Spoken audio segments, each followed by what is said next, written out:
অন্নপূর্ণা যোজনায় প্রতি মাসে আপনাদের যে ৩,০০০ টাকা করে দেবে, সেই ফর্ম ফিল আপটি আপনারা কীভাবে করবেন তার বিষয় বা বৃত্তান্ত আমরা এই ভিডিওতে দেখাবো। কীভাবে আপনারা সম্পূর্ণ ১২ পেজের বা ১২টা পাতার ফর্মটি কীভাবে আপনারা খুব সহজেই ফর্ম ফিল আপ করবেন সেই বিষয়টি এই ভিডিওতে দেখাবো। তো চলুন ভিডিওটি শুরু করা যাক। তার আগে ভিডিওতে যদি আপনারা নতুন হন তাহলে কিন্তু অবশ্যই ভিডিওটিকে লাইক করবেন, আমাদের চ্যানেলটিকে সাবস্ক্রাইব করবেন এবং আপনাদের যারা পরিচিত যারা এই অন্নপূর্ণা ভাণ্ডারের ফর্ম ফিল আপটি করবে তাদের কাছে এই ভিডিওটি কিন্তু শেয়ার করবেন, তাদেরও কিন্তু উপকার হবে। অবশ্যই ভিডিওটি দেখবেন শেষ পর্যন্ত। তো চলুন ভিডিওটি শুরু করা যাক। সবার প্রথমে আপনারা দেখতে পাচ্ছেন এই ফর্মটিতে এখানে ক বলে একটা কলম করা আছে, যেখানে পারিবারিক পরিচয় বলে দেয়া আছে। এখানে আপনারা কি করতে হবে, এখানে আপনাদের পরিবারের যেই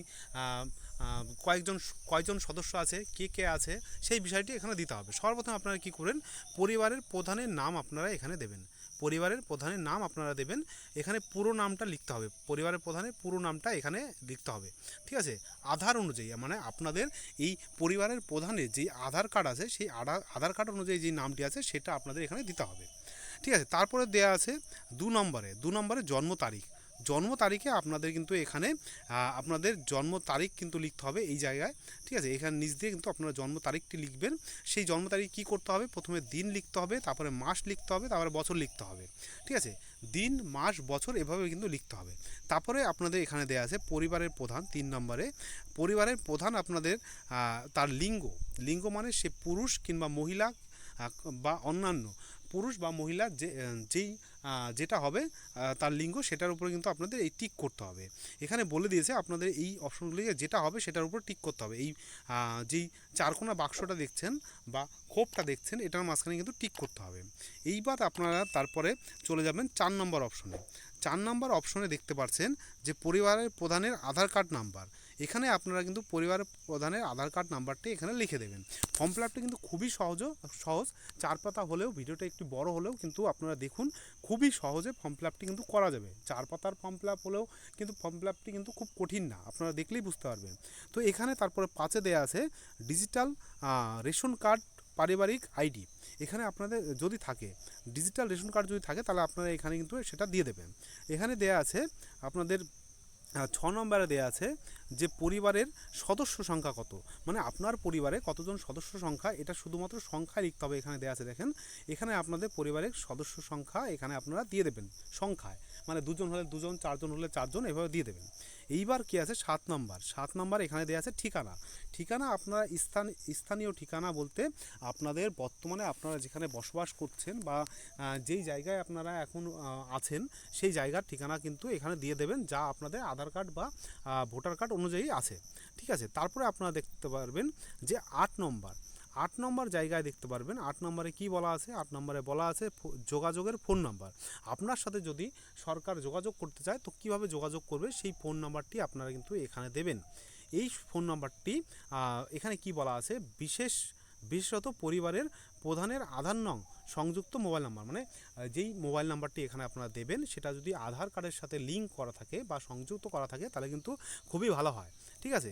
তারপরে এখানে আপনাদের 9 নম্বরে দিয়েছে জন্ম তারিখ, নাম, জন্ম তারিখ, লিঙ্গ, পরিবারের প্রধানের সঙ্গে সম্পর্ক, আধার কার্ড নাম্বার, পরিবারের সকল সদস্যদের, মানে আপনাদের পরিবারের সকল সদস্যদের বলতে আপনাদের পরিবারে যতজন সদস্য আছে এখানে এই ফর্মটিতে 5জন সদস্যের কিন্তু একটা জায়গা দেয়া হয়েছে, আপনারা নিচে দেখতে পারবেন অবশ্যই। এখানে আপনাদের কিন্তু নাম, জন্ম তারিখ, লিঙ্গ মানে সে ছেলে না মেয়ে সেটা, আর পরিবারের প্রধানের সঙ্গে তার সম্পর্ক কি সেটা দিতে হবে। এখানে আপনারা নিচে দেখতে পাচ্ছেন, এখানে আপনাদের এই 1 নম্বর পরিবারের সদস্য সংখ্যা এখানে 1 নম্বরে দেখতে পাচ্ছেন সদস্য 1 নম্বরে সেই নামটি, যে সদস্য 1 নম্বর নাম দেবেন তার নাম, তার জন্ম তারিখ এখানে দেবেন, সে পুরুষ না মহিলা সেটা এখানে লিখবেন। আধার কার্ড পরিবারের সঙ্গে পরিবার প্রধানের সঙ্গে সম্পর্ক, এখানে আপনারা পরিবারের প্রধানের সঙ্গে সম্পর্কটি লিখে দেবেন। এইবার তার আধার কার্ড নাম্বারটি এখানে দিয়ে দেবেন, ঠিক আছে। এইভাবে আপনারা দেখতে পাচ্ছেন 2 নম্বর যে সদস্যটি দেবেন তারও নাম, জন্ম তারিখ, লিঙ্গ, তারপরে এখানে পরের পেজে দেখতে পারবেন পরিবারের প্রধানের সাথে তার সম্পর্ক এবং আধার কার্ড নাম্বার এখানে আপনারা দেবেন। এইভাবে আপনাদের দেখতে পাচ্ছেন যে 3 নম্বর সদস্য, 4 নম্বর সদস্য, 5 নম্বর সদস্য, এই 5টি করে সদস্য কিন্তু এখানে দেওয়া হয়েছে। আপনারা দেখতে পাচ্ছেন 5টি করে সদস্য আপনারা এখানে এই ফর্মটিতে অ্যাড করতে পারবেন। ঠিক আছে, এইবার আপনারা তারপরে দেখতে পারবেন যে 10 নম্বরে কী বলা আছে, পরিবার প্রধানের 10 নম্বরে কী বলা আছে, পরিবার প্রধান এবং পরিবারের সকল প্রাপ্তবয়স্ক সদস্যের ব্যাংক অ্যাকাউন্ট নাম্বার নগদ অর্থ স্থানান্তরের জন্য, নগদ অর্থ স্থানান্তরের জন্য পরিবারের প্রধান এবং পরিবারের সকল প্রাপ্তবয়স্ক সদস্যদের ব্যাংক অ্যাকাউন্ট নাম্বারটি আপনাদের এখানে দিতে হবে। এখানে কি বলেছে দেখেন, এখানে ব্যাংক অ্যাকাউন্টের নাম্বার ডিটেলস দিতে হবে। HOF এটা ব্যাংকের নামটি আপনারা দেবেন, অ্যাকাউন্ট নাম্বার দেবেন, IFSC কোড এটা দেবেন। ঠিক আছে, এখানে আপনারা দেখতে পাচ্ছেন যে 1 নম্বর সদস্য, এটা হচ্ছে পরিবার প্রধানের যেই পরিবার প্রধান আছে তার জন্য এটা, এখানে পরিবার প্রধান যার নামটি দেবেন তার অ্যাকাউন্ট নাম্বারটি এখানে দেবেন। এবার সদস্যদের সংখ্যা, 1 নম্বর সদস্যের bank number, account number, IFC code বা আইএফসি নাম্বারটি আপনারা দেবেন, যেটা ব্যাংকের থেকে পাবেন বা ব্যাংকের যেই পাসবুক সেটাই কিন্তু আপনাদের আইএফসি নাম্বারটি কিন্তু লেখা আছে। ঠিক আছে, ওখান থেকে দেখে নেবেন। এইভাবে 1 নম্বর 2 নম্বর করে দেখতে পাচ্ছেন যে এখানে 5 নম্বর সদস্য কিন্তু পর্যন্ত এখানে কিন্তু দেয়া আছে। যেই 5টি সদস্য আপনারা কিন্তু আগে কিন্তু দেখতে পারলেন 5টি সদস্যের নাম অ্যাড করেছিলেন, সেই 5টি সদস্যের কিন্তু ব্যাংক অ্যাকাউন্ট নাম্বার এখানে কিন্তু অ্যাড করতে হবে। ঠিক আছে, এরপরে দেখতে পাচ্ছেন 11 নম্বর, 10 নম্বর আমরা কলমটি করলাম, 11 নম্বর দেখতে পাচ্ছেন যে এই 11 নম্বর কি আছে, এপিক ভোটার তালিকার অংশ নাম্বার, মানে HOF এর সকল প্রাপ্তবয়স্ক সদস্য, মানে এপিক নাম্বার মানে ভোটার কার্ড যাদের আছে তাদের যেই ভোটার কার্ড লিস্টটি হয় মেম্বার বা প্রধানের কাছে পাওয়া যায়, সেই লিস্টে তাদের অংশ নাম্বার বা এপিক মানে ভোটার কার্ড নাম্বার এবং বিধানসভার ক্ষেত্র এবং অংশ নাম্বার সেখানে দেখতে পারবেন ওপরে যেই পেজটাতে আপনাদের ভোটার কার্ডের নাম আছে বা লিস্টে নাম আছে সেই লিস্টের ওপরে দেখবেন অংশ নাম্বারটি লেখা থাকে।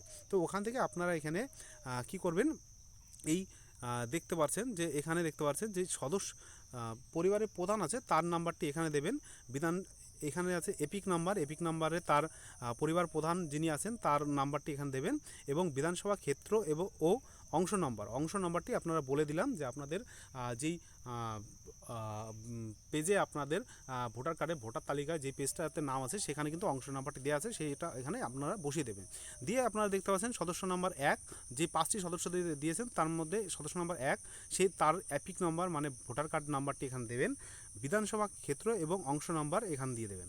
ঠিক আছে, আর এখানে আপনারা দেখতে পাচ্ছেন এখানেও কিন্তু সেই পাঁচটি সদস্যের কিন্তু ডিটেলস কিন্তু চেয়েছে, সেটা আপনারা দিয়ে দেবেন। যদি আপনাদের পরিবারে 5টা সদস্য থাকে তাহলে 5টি দেবেন, নাহলে 2টো 3টে যেভাবে সদস্য থাকবে সেইভাবে আপনারা কিন্তু ওই আগে প্রথমে যেখানে পরিবারের ডিটেলস চাইছিল সেখানে কিন্তু আপনারা যেভাবে দুজনের নাম দিলে দুজনের এখানে করবেন, 1 নম্বর আর 2 নম্বর সদস্য, তিনজন দিলে 1 নম্বর 2 নম্বর 3 নম্বর সদস্য, এইভাবে করে 5 নম্বর পর্যন্ত 5টা পর্যন্ত সদস্য অ্যাড করতে পারবেন।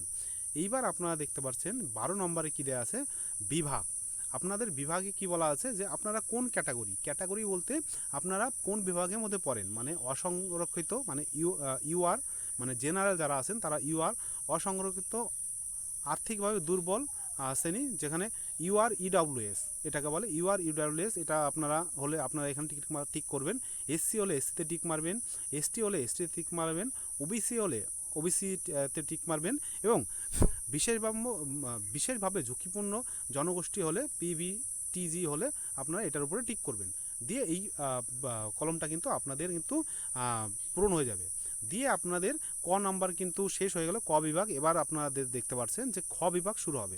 খ বিভাগে আপনাদের কী আছে, রেশন কার্ড এবং খাদ্য ভর্তুকি এই ব্যাপারটি আছে। এখানে আপনারা কি করবেন, আপনার কি ডিজিটাল রেশন কার্ড আছে, আপনাদের যদি ডিজিটাল রেশন কার্ড থাকে তাহলে আপনারা হ্যার উপর টিক মারবেন, আর যদি না থাকে তাহলে নার উপর টিক মারবেন। ঠিক আছে, এখানে 2 নম্বরে বলেছে যদি হ্যাঁ হয়, মানে আপনাদের এই ডিজিটাল রেশন কার্ডটা যদি হ্যাঁ হয় বলেছেন তবে কার্ডের ধরন উল্লেখ করুন। মানে আপনাদের যদি ডিজিটাল কার্ড থাকে তাহলে আপনারা এই ব্যাপারটি বুঝতে পারবেন, তাহলে আপনারা ডিজিটাল কার্ড থাকলে আপনাদের এই জায়গাটা কিন্তু পূরণ করতে হবে। এখানে AAY SPHS এইভাবে আপনাদের কিন্তু ডিজিটাল কার্ডের বিভিন্ন ক্যাটাগরি হয়, সেটার উপর টিক মারবেন। এবার ডিজিটাল কার্ড না হলে আপনাদের কিন্তু টিক মারা দরকার নেই।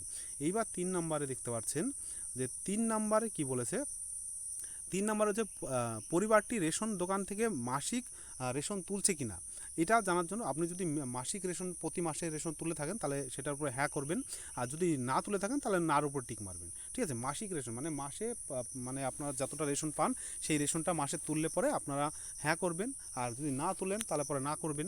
ঠিক আছে, এইবার গ বিভাগ চালু হয়ে গেছে। দেখেন গ বিভাগ, গ বিভাগে আপনাদের কি আছে, যেখানে সম্পদ, আপনাদের যেই সম্পদ বা অর্থ আছে সেটা নিয়ে এখানে কিন্তু প্রশ্ন করেছে। এখানে দেখতে পাচ্ছেন 1 নম্বরে কি আছে, বাড়ির ধরন। আপনার বাড়ি কি 3 বা তার বেশি পাকা ঘর আছে, মানে আপনার যে বাড়িটি ওটাতে কি তিনটে বা তার বেশি আপনাদের পাকা ঘর আছে। আপনাদের যদি থাকে তাহলে এটা হ্যাঁ করবেন, যদি না থাকে তাহলে না করবেন। ঠিক আছে, নার উপর টিক দেবেন। ঠিক আছে, তারপরে 2 নম্বর আছে পরিবারের জমির মালিকানা। পারিবারিক জমির মালিকানা। আপনাদের যদি পারিবারিক জমির মালিকানা হন আপনারা, তাহলে বা আপনারা হ্যাঁর উপর টিক মারবেন, আর যদি না হন তাহলে নার উপর টিক মারবেন। ঠিক আছে, এখানে আপনাদের এই পাশে বলেছে রেজিস্ট্রেশন নথি, মিউটেশন কপি, আর হালনাদারের তারিখ সহ বিশেষ জমির রেকর্ড কপি আপনাদের এখানে কিন্তু দিতে হবে। তাহলে এখানে আপনারা এটা দেখে নেবেন, এটা কিন্তু আপনাদের দিতে হবে। এবার তার পরবর্তীতে আপনারা চলে যাবেন এখানে সম্পদের 3 নম্বর প্রশ্নে। সম্পদের 3 নম্বর প্রশ্নে এখানে কি বলেছে, 3 নম্বর প্রশ্নে আপনাদের এখানে বলেছে পরিবারের সকল সদস্যের মোট জমির পরিমাণ কত, মানে মোট জমির পরিমাণ আপনাদের পরিবারের সদস্যদের সেটা শতকে আপনাদের এখানে প্রকাশ করতে বলেছে। এখানে আপনারা শতকের সংখ্যায় কিন্তু লিখে দেবেন যে কত জমি আছে, আপনাদের কত শতক জমি আছে। এবার রেজিস্ট্রেশনের নথি এখানে দিতে হবে, যেই জমিগুলো আপনারা বলবেন যে জমিটা আছে আপনাদের, সেটা রেজিস্ট্রেশনের নথি সর্বশেষ আর জমির নথি আপনাদের এখানে দিতে হবে। এইবার দিয়েছে 4 নম্বর, 4 নম্বরে যানবাহন। আপনি বা আপনার পরিবারের কোনো সদস্যের কি অবাণিজ্যিক মোটর চালিত 4 চাকা গাড়ি আছে, তাহলে যদি থাকে তাহলে হ্যাঁ দেবেন, আর যদি না থাকে তাহলে নার উপর টিক দেবেন। এবার যদি হয় তাহলে গাড়ির সংখ্যাটি এখানে উল্লেখ করুন, মানে গাড়ির যে নাম্বারটি হয় সেখানে এটা উল্লেখ করতে হবে, এবং গাড়ির রেজিস্ট্রেশন নাম্বার যেটা আছে সেটা এখানে উল্লেখ করতে হবে। এখানে গাড়ি জিপি ট্রাক অন্তর্ভুক্ত করুন, যদি হ্যাঁ হয় মডেল এখানে আপনারা কিন্তু ডিটেলসটা দেবেন। ঠিক আছে, যদি আপনাদের গাড়ি জিপি ট্রাক ইত্যাদি থাকে। দিয়ে 5 নম্বর প্রশ্নতে কি আছে, 5 নম্বর প্রশ্নতে আছে আপনাদের পারিবারিক মানে পরিবার ভিত্তিক সদস্যদের স্বাস্থ্য বিমা, মানে বিভিন্ন স্বাস্থ্য বিমা হয় না আপনাদের, ওয়েস্ট বেঙ্গল হেলথ স্কিম বা কেন্দ্র সরকারের কোনো হেলথ স্কিম কিংবা কোনো কোম্পানির হেলথ স্কিম যেটা হয়, যেটা মানে আপনাদের মান্থলি কিছু টাকা কোম্পানি কিংবা মানে আমাদের ওয়েস্ট বেঙ্গল সরকার হেলথ স্কিমের জন্য কেটে নেয়, কিন্তু আপনাদের কোনো পরিবারের কোনো সদস্যের যদি অসুস্থ হয় তাহলে কিন্তু সেটা সম্পূর্ণ বিনামূল্যে এমন একটা স্কিম কিন্তু আপনাদের স্বাস্থ্য বিমার মধ্যে পড়ে। সেরকম যদি থাকে তাহলে সেটা আপনাদের কিন্তু এই প্রথমে আছে, যদি থাকে তাহলে পরে হ্যার উপর টিক মারবেন, আর যদি না থাকে তাহলে নার উপর টিক মারবেন। ঠিক আছে, দিয়ে আপনাদের এখানে যদি থাকে তাহলে আপনাদের এখানে আপনাদের ডিটেলসটা কিন্তু দিতে হবে। যেমন এই যে আপনাদের স্বাস্থ্য বিমাটি আছে সেটা সরকারি না বেসরকারি, সরকারি হলে সরকারির উপর টিক মারবেন, বেসরকারি হলে বেসরকারির উপরে টিক মারবেন। বিমার অঙ্ক নাম্বার মানে বিমার যেই নাম্বারটি সেটা এখানে দেবেন। প্রিমিয়ারের বিবরণ মানে প্রিমিয়ার যেটা থাকে সেটার বিবরণটা এখানে দেবেন। এই 1 নম্বর সদস্যরও তাই, 1 নম্বর সদস্য যেই সদস্যগুলি দেবেন আপনারা সেই সদস্যদেরও তাই, সরকারি হলে সরকারির উপর টিক মারবেন, বেসরকারি হলে বেসরকারির উপর টিক মারবেন। এইভাবে আপনারা কিন্তু 5টি সদস্যের আপনারা জানেন ফর্মটি হয়েছে, 5টি সদস্য এই দেখতে পাচ্ছেন, 5টি সদস্যেরই যদি থাকে 5টি সদস্যেরই আপনারা ফর্ম ফিল আপটি মানে করতে হবে। ঠিক আছে, বা এইগুলো আপনাদের বিমাগুলো কিন্তু মানে জানাতে হবে সরকারকে। ঠিক আছে, তারপরে দেখতে পাচ্ছেন ঘ নম্বর কলমটি শুরু হলো বা বিভাগটি শুরু হলো। ঘ নম্বর বিভাগে কী দেওয়া আছে, আয় ও পেশা। আপনাদের আয় ও পেশা বা পরিবারের আয় ও পেশা কী আছে, আপনাদের কোনো সদস্য কি আয়কর বা পেশাগত কর প্রদান করে, মানে আপনাদের পরিবারে যেই সদস্য আছেন তারা কিন্তু আয়কর বা যা আয় করে সেটা থেকে কি মানে কর দেয় সরকারকে, যদি দেওয়া থাকে তাহলে আপনারা এখানে হ্যাঁ করবেন, আর যদি না দিয়ে থাকে তাহলে না করবেন। ঠিক আছে, পরিবারের সদস্যদের প্যান কার্ড যদি থাকে তাহলে প্যান কার্ড যদি থাকে তাহলে হ্যাঁর উপর টিক দেবেন, আর না থাকলে নার উপর টিক দেবেন। তাহলে নাম ও মানে যদি থাকে তাহলে প্যান কার্ডের নাম এবং নাম্বারটি দিতে হবে। মানে মানে এখানে দেখতে পাচ্ছেন যে সদস্যদের সংখ্যা দিয়েছে এবং প্রধানের সংখ্যা, পারিবারিক প্রধানের সংখ্যা দিয়েছে, এখানে নাম লিখতে হবে, নাম লেখা আছে, এবং প্যান নাম্বারটি এখানে দিতে হবে। 1 নম্বর সদস্যেরও নাম লিখতে হবে, প্যান নাম্বার আছে সেটা লিখতে হবে। 2 নম্বর সদস্যেরও নাম আছে, প্যান নাম্বার আছে সেটা লিখতে হবে।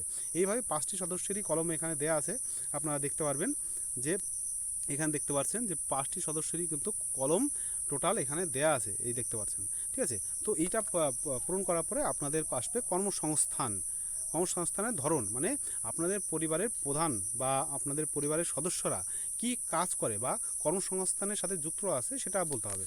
এখানে পরিবারের প্রধান কি সরকারি মানে সরকারি চাকরি করে কিংবা কাজ করে, বেসরকারি ক্ষেত্রে বেতনভুক্তি কর্মচারী বা সংগঠিত ক্ষেত্রে স্বনিযুক্ত বা আংশিক সময়ের কর্মরত বা অসংগঠিত ক্ষেত্রে স্বনিযুক্ত, এইভাবে পরিযায়ী শ্রমিক, বেকার, অন্যান্য, পরিযায়ী শ্রমিক, বেকার, অন্যান্য, এই যেই যেটা হবে সেটার উপর আপনারা টিক মেরে দেবেন। ঠিক আছে, এখানে দেয়া আছে যে উপরোক্ত ঘরে টিক দিন।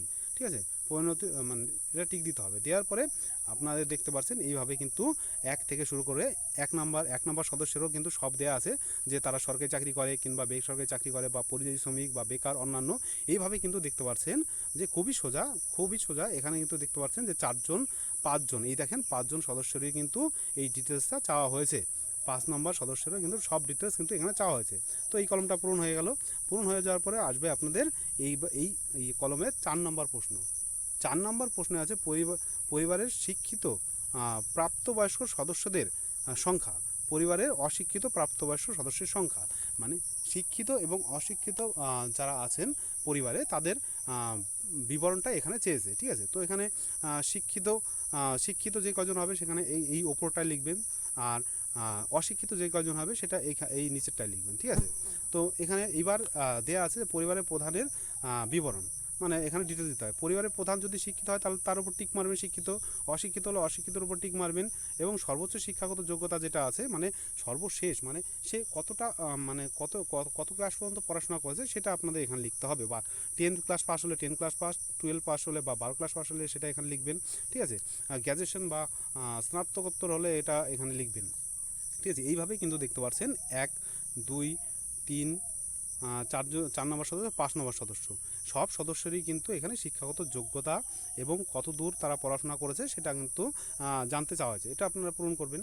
পূরণ করার পরে আপনাদের দেখতে পাচ্ছেন 5 নম্বরে কী বলা হয়েছে, কোনো সদস্য কি কোনো সাংবিধানিক পদ, মন্ত্রী, সাংসদ, বিধায়ক, পৌর স্থানীয় সংস্থা এবং পঞ্চায়েত সংস্থার প্রাক্তন বা বর্তমান ধারক, মানে এটা বলেছে যা আপনাদের পরিবারের যেই সদস্যরা আছেন তারা কি মানে মন্ত্রী, সাংসদ, বিধায়ক, পৌর স্থানীয় সংস্থা বা পঞ্চায়েতের কোনো প্রাক্তন কর্মী বা কোনো রাজনৈতিক মানে কোনো পদের সাথে যুক্ত আছে সেটা এখানে জানতে চাইছে। তো যদি পদের সাথে বা রাজনৈতিক পদের সাথে বা মন্ত্রী পদের সাথে যুক্ত হয় বা সাংবিধানিক কোনো পদের সাথে যুক্ত হয় তাহলে কিন্তু এখানে হ্যাঁ করবেন, যদি না থাকে তাহলে না করবেন। এখানে যদি মানে যে পদে মানে আছেন তিনি তার সদস্য সংখ্যা, তার একটা সদস্য সংখ্যা হয়, যে পঞ্চায়েতে কোনো সদস্য সংখ্যা কিংবা পৌরসভায় কোনো সদস্যতে আছে সে, তার কিন্তু একটা সদস্য নাম্বার হয়, সেই সদস্য নাম্বারটা এখানে দিয়ে দেবেন। প্রয়োজনীয় সহায়ক নথি থাকলে জমা দিতে পারেন। ঠিক আছে, এটা দেওয়া আছে। 6 নম্বরে দেওয়া আছে কোনো সদস্য কি সরকারি পেনশনভোগী, মানে সরকারি কি কোনো পেনশন পায়, আপনাদের বাড়িতে কোনো সদস্য কি সরকারি কোনো পেনশন পায়, যদি পেয়ে থাকে তাহলে হ্যাঁ দেবেন, আর যদি না পেয়ে থাকে তাহলে না দেবেন। ঠিক আছে, যিনি সরকারি পেনশনভোগী তার সদস্য সংখ্যা, মানে পেনশনভোগীদেরও একটা নাম্বার হয় বা সদস্য সংখ্যা হয়, সেটা কিন্তু এখানে দিয়ে দেবেন। দিয়ে দেওয়ার পরে আপনাদের 7 নম্বর দেওয়া আছে কোনো সদস্য যদি জিএসটির অধীনে নিবন্ধিত আছে, মানে জিএসটি যেই করটি দিতে হয় তার অধীনে যদি নিবন্ধিত থাকে বা জিএসটি কর যদি সে দিয়ে থাকে তাহলে কিন্তু এখানে হ্যাঁ দিতে হবে, আর যদি না দিয়ে থাকে তাহলে নার উপর টিক করতে হবে। ঠিক আছে, এবার জিএসটি যদি হ্যাঁ হয় তাহলে GSTIN এই নাম্বারটি কিন্তু এখানে দিতে হবে। দেওয়ার পরে দেখতে পাচ্ছেন 8 নম্বর কলমটি চলে এসছে। 8 নম্বর কলমে কি বলা আছে, পারিবারিক মোট বার্ষিক আয় টাকায় প্রকাশ করতে হবে, মানে আপনাদের পারিবারিক মানে আপনাদের সকল সদস্য মিলিয়ে পরিবারের মোট আয়, মানে পরিবারের মোট আয় আপনাদের এখানে কত হয় সেটা কিন্তু এখানে কিন্তু দিতে হবে। দেওয়ার পরে অন্যান্য পরিচয় নথির মধ্যে আপনাদের এই কলমটি নম্বর কলম, এখানে 1 নম্বরে দেওয়া আছে যে সিএ আবেদনের বর্তমান অবস্থা, মানে সিএতে যারা আবেদন করেছে তাদের বর্তমান কি অবস্থা আছে। এখানে পরিবারের প্রধানে দেখতে পাচ্ছেন প্রযোজ্য নয়, মানে সিএতে প্রযোজ্য নয় সেটা দেওয়া আছে। দিয়ে যদি এটা হয় মানে এই খোপের উপর টিক করবেন। যদি আবেদন করা হয়েছে, যদি হ্যাঁ হয় আবেদন সংখ্যা, মানে যদি আবেদন করা হয় তাহলে এটার উপর টিক করবেন এবং আবেদন সংখ্যাটি কিন্তু এই নিচ দিয়ে লিখে দেবেন। ইস্যু করা হয়েছে যদি হ্যাঁ হয় যদি ইস্যু করা হয়েছে হ্যাঁ হয়, তাহলে সার্টিফিকেট নাম্বারটা এখানে দিয়ে দেবেন, মানে সিএতে আপনাদের সার্টিফিকেট ইস্যু করেছে সেটা নাম্বারটা এখানে দিয়ে দেবেন।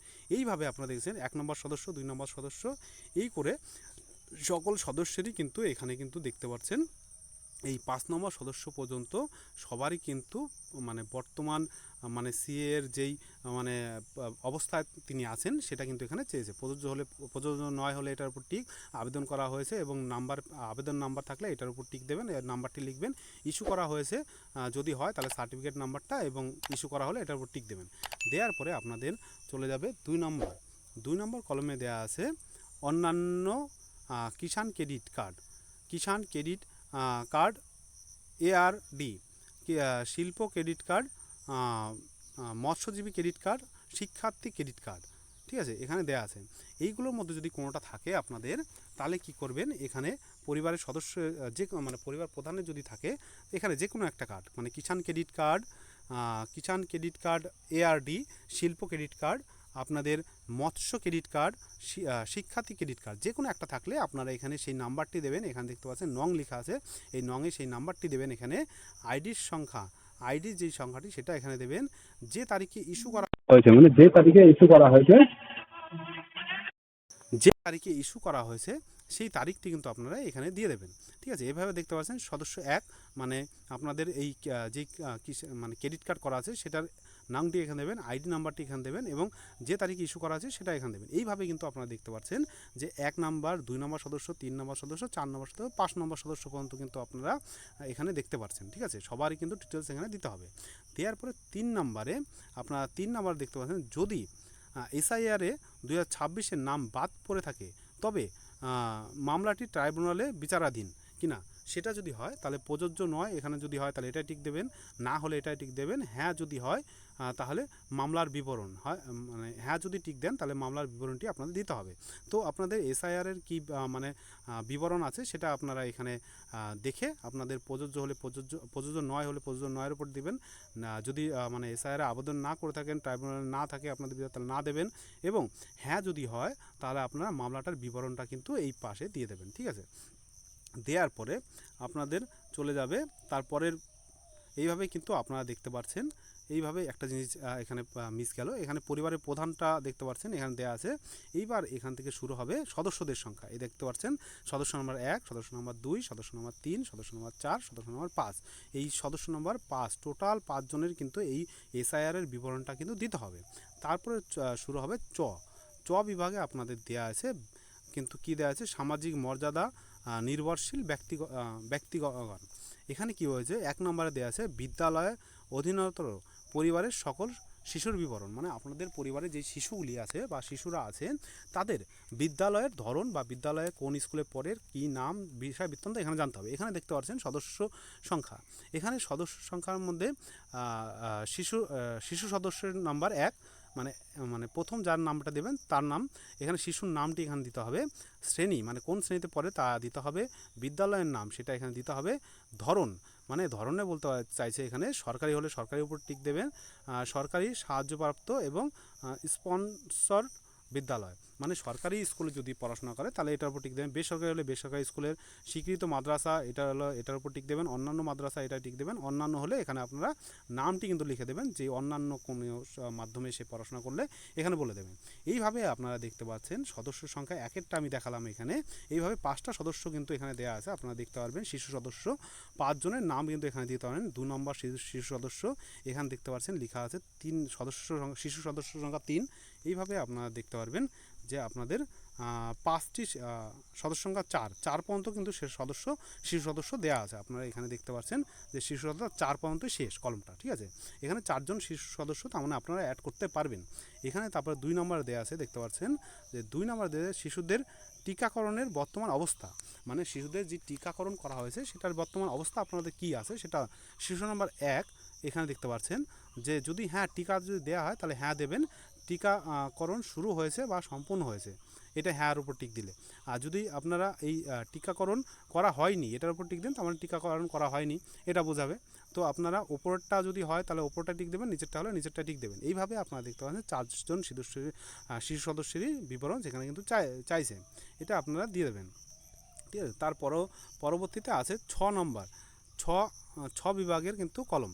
এখানে সরকারি প্রকল্পের আওতার সুবিধা, আপনারা এখানে 1 নম্বরে কি বলেছে, আপনি কোনো সরকারি প্রকল্পের সুবিধা ডিবিটি এর মাধ্যমে পাচ্ছেন কিনা, মানে আপনারা কোনো সরকারি সদস্যের সরকারি প্রকল্পের কোনো সদস্য মানে সুবিধা পাচ্ছেন কিনা সেটা জানতে চাইছে। যদি পরিবারিক প্রধান পান তাহলে হ্যাঁর উপর টিক দেবেন, আর যদি না পান তাহলে নার উপর টিক দেবেন। এখানে যদি প্রকল্প হ্যাঁর উপর টিক দেন তাহলে এখানে প্রকল্পের নামটি লিখবেন। আপনি কি এই প্রকল্পের থেকে নিজেকে এখানে আপনারা এই নিচে কলমটি দেখতে পারবেন। নিচে কলমটিতে এই যে এখানে আপনারা দেখতে পারবেন, যদি ওই এই জায়গাটা দেখেন ভালো করে, এখানে দেয়া আছে যে এখানে আপনি কি এই প্রকল্প থেকে নিজেকে এখান থেকে এখানে এই জায়গাটা খেয়াল করেন, এই জায়গায় প্রত্যাহার করতে চান। যদি হ্যাঁ হয়, যদি ওই যে আপনারা যে প্রকল্পটি পাচ্ছেন বা যেই টাকাটি পাচ্ছেন সেটা থেকে প্রত্যাহার করতে চাইলে এখানে আপনারা হ্যাঁ দেবেন। এইভাবে দেখতে পাচ্ছেন 5 জন সদস্যেরই আপনাদের নাম্বার দিয়ে দিয়েছে। এখানে সদস্য নাম্বার, এটা সদস্য নাম্বার আপনারা দেখতে পারবেন এই জায়গায় প্রকল্প, এই জায়গাটা খেয়াল করেন আপনারা। এখান থেকে কিন্তু সদস্য নাম্বার, প্রকল্পের নাম, আর হচ্ছে আপনি কি নিজেকে এই প্রকল্প থেকে নিজেকে ওই নিচে লেখা আছে প্রত্যাহার করতে চান। এই দেখেন এখানে লেখা আছে প্রত্যাহার করতে চান, মানে সরিয়ে নিতে চান বা ওই প্রকল্পের থেকে নাম বাদ দিতে চান। তাহলে আপনাদের এই 5 জন সদস্যের যেই প্রকল্পগুলি পান বা যেই প্রকল্পের সাহায্য পান সেগুলো এখানে নাম লিখতে হবে। এই 1 নম্বর যেই প্রকল্পের সুবিধা পায় সেটা দিতে হবে, 2 নম্বর যেই প্রকল্পের সুবিধা পায় সেটা দিতে হবে, এইভাবে 5 নম্বর জন্য যেই প্রকল্পের সুবিধা পায় সেটা দিতে হবে। এইবার এই প্রত্যাহার করতে চাইলে এটার উপরে প্রত্যাহারে টিক দিতে হবে, আর যদি না করতে চান তাহলে টিক দিতে হবে না, মানে এটা ফাঁকা থাকবে। ঠিক আছে, ধরেন আমি এই প্রকল্পটি, এই 2 নম্বরের প্রকল্প যেটা আছে সেটা আমি প্রত্যাহার করতে চাই না বা সরাতে চাই না, তাহলে পরে এই হ্যার উপর টিক দেবো না, আর না অপশন নেই যেহেতু নার উপর টিক দেবো না। ঠিক আছে, এইভাবে চলতে থাকবে। এইভাবে আপনাদের এখানে দেখেন এই জায়গায় আপনারা দেখেন এখানে সদস্য হ্যাঁ না, হ্যাঁ বা না, প্রকল্প যদি না থাকে নাম থাকে তাহলে প্রকল্প, যদি থাকে তাহলে হ্যাঁর উপর টিক দেবেন, যদি না থাকে তাহলে নার উপর টিক দেবেন। যদি থাকে প্রকল্প তাহলে প্রকল্পের নামগুলো যে এখানে লিখবেন নিচ দিয়ে। ঠিক আছে, এইভাবে সকল সদস্যেরই কিন্তু দেখেন দেয়া আছে।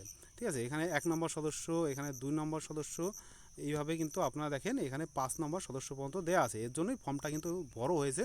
এই দেখেন 5 নম্বর সদস্য পর্যন্ত দেয়া আছে। তো 5 নম্বর পর্যন্ত সদস্য সংখ্যা পর্যন্ত কিন্তু সেই একইভাবে কিন্তু আমাদের ফর্মটি পূরণ করতে হবে। ঠিক আছে, একইভাবে ফর্মটি পূরণ করতে হবে। তো তারপরে আছে 2 নম্বর বাদ দেওয়া হলে কারণ অফিসিয়াল কর্তৃক পুনরায়, মানে যে আপনাদের যেই প্রকল্পগুলিকে বাদ দিতে বললেন সেই বাদ দেওয়ার কারণটা আপনারা এখানে লিখে দেবেন ছোটো ছোটো করে। ঠিক আছে, এই কারণে আমি প্রকল্পটি বাদ দিতে চাই। ঠিক আছে, বর্গীর জতে কী আছে, যে এখানে দেয়া আছে যে আপনাদের স্বীকারোক্তি, এখানে আপনারা স্বীকার করবেন যে আমি এই মর্মে ঘোষণা করছি যে, এই দেখেন এখানে লেখা আছে আমি এই মর্মে ঘোষণা করছি যে ওপরের প্রদত্ত তথ্য আমার জ্ঞান ও বিশ্বাস অনুযায়ী, মানে আপনি যেই ফর্ম ফিল আপটি করলেন সেটা আপনাদের জ্ঞান থেকে এবং বিশ্বাস অনুযায়ী আপনারা এই ফর্ম ফিল আপটি করেছেন। এখানে আপনারা সম্মতির ওপর টিক দেবেন। এই ফর্মটি যাচাই করার যোগ্য, মানে আপনাদের এই ফর্মটি কিন্তু যাচাই হবে। ঠিক আছে, আপনাদের ফর্মটি কিন্তু সব জায়গায় কিন্তু যাচাই হবে যে আপনারা কোনো ভুল তথ্য দিলেন কিনা। এইবারে আপনাদের এখানে দেখতে পারবেন যে বিভাগ ক্ষেত্র, এখানে সত্য প্রযোজ্য ক্ষেত্রে আমি সকল সহায়তা নথি প্রদান করেছি। ওপরের উল্লেখিত কোনো মানদণ্ড বাদ দেয়নি। আমি অবগত যে আমার প্রদত্ত কোনো তথ্য মিথ্যা প্রমাণিত হলে আমার সামাজিক সুরক্ষা সংক্রান্ত সুবিধাসমূহ বন্ধ হয়ে যেতে পারে। ঠিক আছে, এটা কিন্তু এখানে বলে দিয়েছে, আপনারা এটা পড়ে নেবেন। ঠিক আছে, এবং এখানে আপনার স্বীকারোক্তির এখানে কিন্তু আপনাদের স্বাক্ষরটা করবেন। ঠিক আছে, তারপরে এখানে বিশেষ দ্রষ্টব্যতে বলা আছে পরিবার বলতে এমন একদল ব্যক্তি বোঝায় যারা সাধারণত একসঙ্গে বসবাস করে, একই রান্নাঘর থেকে খাবার গ্রহণ করে। পরিবার বলতে কিন্তু এটা বোঝায়, এখানে বলতে চাইছে। দিয়ে তারপরে আপনাদের এখানে শুধুমাত্র সরকারের ব্যবহারের জন্য, এটা শুধুমাত্র সরকার ব্যবহার করবে। তো এই হচ্ছে আপনাদের ফর্ম ফিল আপটি। সকল ফর্ম ফিল আপটি আপনাদের দেখিয়ে দিলাম আপনারা কিভাবে আপনাদের ফর্ম ফিল আপটি করবেন। খুবই সহজ ফর্ম ফিল আপ, আপনারা দেখলেন। আপনারা এইভাবে ফর্ম ফিল আপটি করলে কিন্তু অবশ্যই আপনাদের ফর্ম ফিল আপটি সঠিক থাকবে। তো আপনারা যতটা ভাবছেন যে 12 পাতার কোনো ফর্ম বা 12 পাতার কোনো ফর্মের মধ্যে বা আপনাদের এই আবেদনপত্রের মধ্যে কিন্তু তেমন কিছু কঠিন বা কঠিন বিষয় কিন্তু নেই। তো আপনারা নর্মালি কিন্তু খুব সহজেই ফর্ম ফিল আপটি করতে পারবেন এইভাবে যেভাবে আমি দেখালাম। তো ভিডিওটি ভালো লাগলে অবশ্যই ভিডিওটিকে লাইক করবেন, বন্ধুদের মাঝে শেয়ার করবেন, যারা আবেদন করছে, যেই বান্ধবী বা বন্ধুরা আবেদন করছে তাদের মধ্যে আপনারা শেয়ার করবেন। এবং ভিডিওটি ভালো লাগলে অবশ্যই লাইক করবেন, অবশ্যই আমাদেরকে কমেন্টে জানাবেন ভিডিওটি কেমন লেগেছে।